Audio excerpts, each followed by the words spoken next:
Hello friends, Radhe Radhe. આજે આપણે બનાવવાના છે ઇન્સ્ટન્ટ સોજીના ઢોકળા કે જે બનશે માત્ર થોડા જ મિનિટોમાં અને ખૂબ જ સોફ્ટ અને ખૂબ જ ટેસ્ટી બનશે. તો ચલો સૌ પ્રથમ આપણે એક બાઉલ લઈ લઈએ.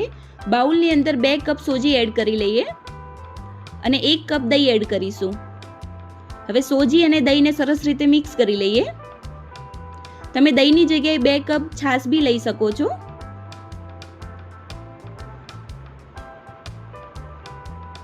હવે બેટરને થોડું પતલું કરવા માટે આપણે પાણીની મદદથી બેટરને થોડું મિક્સ કરીને હલાવી લઈએ.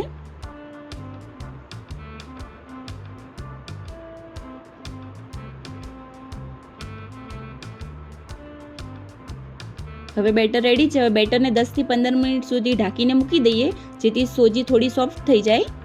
હવે 10 થી 15 મિનિટ થઈ ગઈ છે અને બેટર હજી થોડું થીક લાગે છે, તો થોડું પાણીની મદદથી બેટરને થોડું પતલું કરી લઈશું.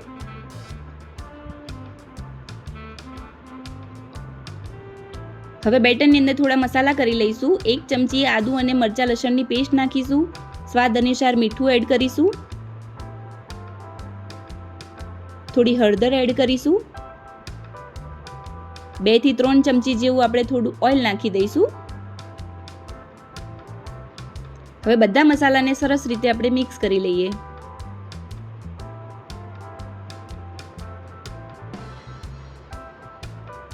હવે બેટર તૈયાર થઈ ગયું છે અને ઢોકળાને સોફ્ટ કરવા માટે આપણે 1 ચમચી જેવો બેકિંગ સોડા નાખી દઈશું અને બેકિંગ સોડાને એક્ટિવ કરવા માટે ઉપરથી થોડું પાણી નાખીને સરસ રીતે બેટરમાં મિક્સ કરી લઈએ.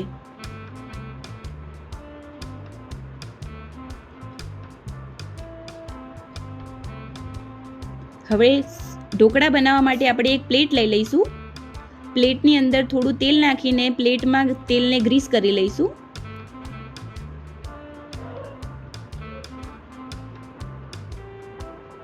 હવે પાણી ગરમ થઈ જાય પછી આપણે પ્લેટને મૂકી દેવાની છે અંદર અને જે બેટર છે એ બેટરને થોડું હલાવી દઈશું. હલાવીને આપણે એ પ્લેટમાં આપણે બધું બેટર કાઢી લઈશું.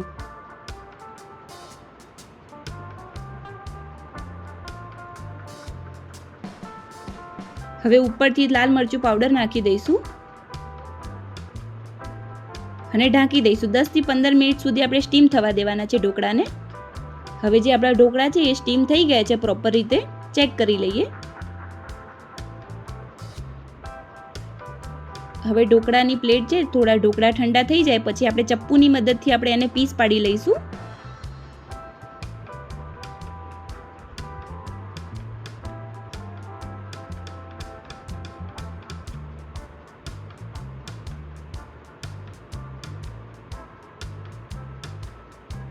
હવે ઢોકળાનો સ્વાદ વધારવા માટે એક વઘાર કરી લઈશું. ઉપરથી તેલ લઈશું, રાઈ, તલ, હિંગ અને મીઠા લીમડાનો વઘાર કરી લઈએ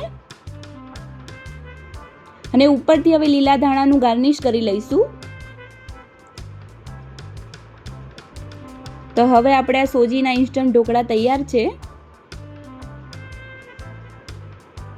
એકદમ સોફ્ટ અને સ્પોન્જી બન્યા છે ઢોકળા. તો તમે બી આ ટિપ્સ સાથે બનાવશો તો તમારા ઢોકળા બી સોફ્ટ અને ટેસ્ટી બનશે અને ઇન્સ્ટન્ટ નાસ્તો બી તૈયાર થઈ જશે. જો તમને આ વિડીયો ગમ્યો હોય તો લાઇક, શેર, સબસ્ક્રાઇબ અને કમેન્ટ કરવાનું ના ભૂલતા. રાધે રાધે.